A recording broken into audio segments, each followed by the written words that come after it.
Hello po mga kabayan, kumusta po kayo? Magandang buhay, ano din sa reality vlog. Magre-reaction po tayo dito kay Ka-Business Official.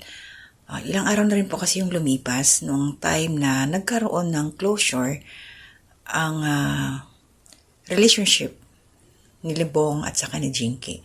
Siyempre, dahil nag-reaction ho ako nito nung mga nakaraan pa, nung nag-umpisa sila, bibigyan ko rin po ng closure ang aking opinion patungkol sa mga nangyari ngayon dito po sa 5 araw na nakalipas na kanilang pag-uusap para matuldukan na kung ano man ang meron sila. Pero bago ang lahat, nais ko kayong pasalamatan to my new subscribers. Thank you po sa suporta and welcome po sa aking munting kubo. Mga silent viewers, commenters, nagla-like, nagsishare po sa aking mga ginagawang reaction. God bless po sa inyong lahat. So ito po, pinanood kong muli ang huling pag-uusap ni Jinky at saka ni Bong. So, may mga nasaktan dito sa pangyayaring to. Ganito yon. Alam naman ho natin na yung una, supposed to be ikakasal na sila, umayaw si Jinky dahil nagkaroon ng problema, hindi siya ready, hindi niya na ipaalam doon sa kanyang employer na hindi na siya babalik, nagkaroon. So, stop, nagulo. In short, ang isip ni Jinky dahil siya lang nakakaalam sa kanyang mga pinagagagawa na ikakasal na pala siya. So, ang nangyari, hindi natuloy ang kasal ng Bunjin na supposed to be makakasal na yun. Doon nag-umpisa yung kalituhan ni Bong. Hanggang ngayon na nagkahiwalay sila. Siyempre, nasaktan si Bong. Hindi natuloy, excited siya. Yeah, kakasal na ako. Ganon. Biglang ayaw yung isa. And then, lumabas si Bong, bumalik sa kanyang nakagisnan na masura. Tapos, naging okay na ulit. Kausap sila. At nung time na yon, akala natin ayos na. May nangyari na naman. Layas si Bong. So, doon na tuloy-tuloy na to. At lumalakad yung panahon. Sabi nga ni Bong, pag nakikita siya ng makagwas, nakakausap, kumustahan, 50-50 na si Jinky sa kanya. So, itong closure nila ngayon, para sa akin, nasa gitna lang ho tayo. Basehan natin yung video na pag-uusap nila. Nandun si Mrs. Ka-Business, nandun si Intoy, ayan si Jinky, through phone call lang sila, video call. So, dito tayo sa tinanong ni Mrs. Ka-Business, si Jinky, kung meron, nila ni Jinky, mahal pa ba si Bong? Diretsa, hindi na raw. Hindi na niya, nawala na yung kanyang pagmamahal dahil doon sa nung pumunta si Bong sa kanya na nakainom nga, ayon kay Bong nakainom siya. Nagkausap sila sandali, nagsorry daw si Bong sa mga nangyari pag talikod niya kay Jinky pag alis. So okay na yon, pero ito pala si Jinky, may bilin pala sa kanya ang Ka-Business family na once na binalikan siya ni Bong, pinuntahan siya, is tawagan, ipaalam ka agad sa kanila. So, yun ang ginawa ni Jinky. Pero nagkausap na daw sila bago yun. Nakausap niya si Junjun. At ito naman si Bong, ayaw niyang ma-interruption doon sa pag-uusap nila ni Jinky. Kaya tumalikod, nilayasan si Jinky. Doon to nasaktan. Dahil tinalikuran daw siya. Although sumunod lang si Jinky sa nais ng Ka-Business family, kasi siyempre alam naman ho natin na parang kidlat ito si Bong. Biglang lalayas. O diba nangyari nga? Nag-aalala kasi ang Ka-Business doon kay Bong. So, syempre, pag alam nilang pumunta na kay Jinky nakausap, so magiging kampante na naman sila. Pero ayaw ni Bong ng ganun. Gusto niyang masolo sa Jinky. So, at least nagkausap naman sila. At doon nga, umpisa, yun na, yung parang, sabihin natin nahilawan na si Jinky.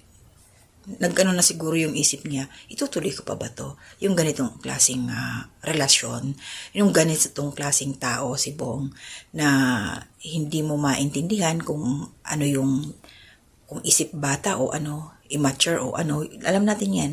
Alam naman natin na yung iba ang mentality ni Bong, hindi siya katulad nung sa atin na yung lawak ng pangunawa. So yun ang nangyari. At the same time, nabanggit din dito sa vlog na to, sa closure na to, na mayroon daw nag-my day kay Jinky. At sabi nga, baka may nakachat, may boyfriend na si Jinky. Ito para sa akin, napansin ko doon. Nangyari yung my day, tinitingnan ko yung mga upload. yung confrontation na to. Kasi ang sabi, bago mag-birthday si Papa Dins, may nag-my day. So, bago yung birthday ni Papa Dins, nagkausap na si Bong at saka yung isa nating kababayan, si Kabayan LB. Nagkausap na sila. Yung gusto makipagkaibigan kay Bong. At syempre, alam naman ho natin ang mga nangyari doon sa usapan. Balikan nyo na lang po, hindi ko na uulitin. Siguro, nasaktan si Jinky. Mas lalo siyang nasaktan pangalawang beses o pang ilang beses na yun. Kasi hindi pa sila, siguro minasama niya, binigyan niya ng hindi magandang pakiramdam.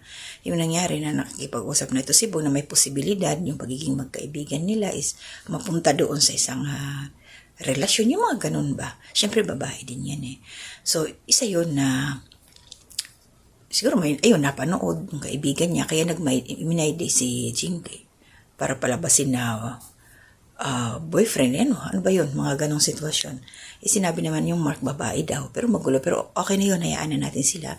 At least ngayon, malinaw na, tapos na ang kwento, ang libro ng Bunjin ni Jinky at saka ni Bong. Stop na sila, so i-close ko na rin po itong aking reaction patungkol sa dalawa. At malinaw na dito, maraming salamat sa inyo sa mga sumuporta doon sa Bunjin. Si Jinky, masasabi ko, siguro hindi siya yung para sa'yo. At ganoon din kay Bong, hindi ikaw ang para sa kanya. Kasi yung mga nangyari sa inyo is mga pagsubok yun. Pero hindi nyo siya nalagpasan na kayo pa rin ang magkasama sa dulo. So, mababaw ang pundasyon ng kanilang relasyon, kanilang pagmamahalan. Kaya ganun lang kabilis na wala na. At saka mabuti na rin yon para hindi na ma-stress si Jinky. Dahil alam naman natin yung ugali ni Bong na pabago-bago. Kasi sinabihan niya na huwag na siyang aalis, huwag na siyang lalayas. Ay hindi rin alam ni Bong, hindi niya alam. So may posibilidad talaga na pabalik-balik na lang si Bong sa dati niyang nakagawian. So magpasalamat tayo kung dumating yung panahon na merong isang tao na makapagpapabago kay Bong at yun ang hindi natin alam kung sino. Yun ang ating aabangan. Ba? So salamat sa mga sumuporta doon sa ating Bunjin.